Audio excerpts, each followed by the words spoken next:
القصة المرعبة للعبة الجدة جراني. اليوم غنهضر ليك على واحدة من أخطر وأرعب الألعاب اللي داروا ضجة في العالم كامل.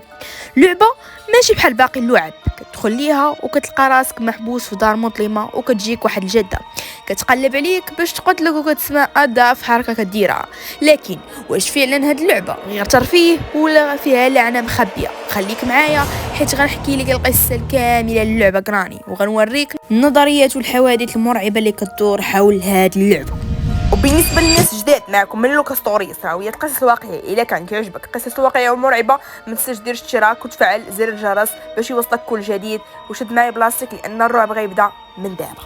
اول مره كتدخل اللعبه، فاش كتدخل اللعبه كتحس براسك وسط كابوس، دار مهجوره، ضوء منعدم، صوت رياح وارضيه كتفرقع تحت رجليك، وكتكتشف بسرعه ان الجده كتسمع كل حركه. طاحت شي حاجه، جرات عليك بالعصا ديالها، تخبيتي تحت السرير، كتسمعها كتنفس حدا ودنيك، وهدفك الوحيد هو تهرب في 5 ايام ولا تموت. شنو كاين في الدار ديال جراني؟ الدار فيها بزاف ديال الابواب المغلوقه، تحت الارض كاين قبو فيه سلاسل وجدران فيها دم. في كل مره كتقرب من الخروج كتلقى باب مسدود منه العين ديال الجده كتراقبك بحال الا كتقول ليك ماشي انت اللي غتهرب.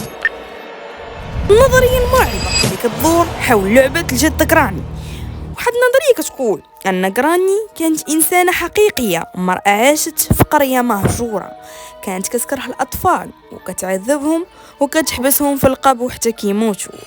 فاش ماتت بقات روحها في هاد الدار، والمطور ديال اللعبه قدر يدخل القصه ديالها ويحولها لواقع مرعب رقمي.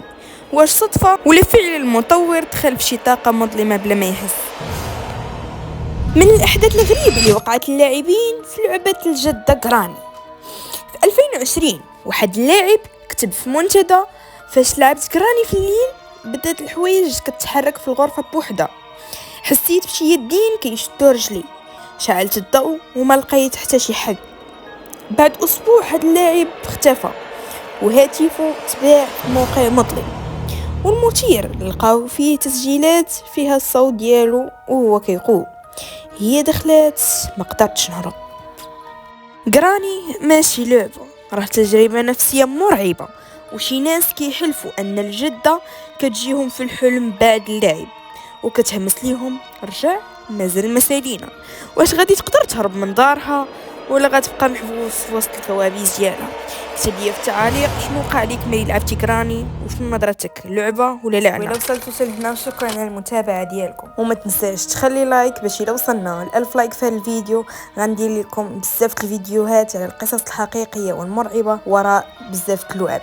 ما تنساش تشارك في القناه وتفعل زر الجرس باش توصل بكل جديد حطيته على القصص الواقعيه والمرعبه. كانت معكم من لوكا ستوريز، باي باي.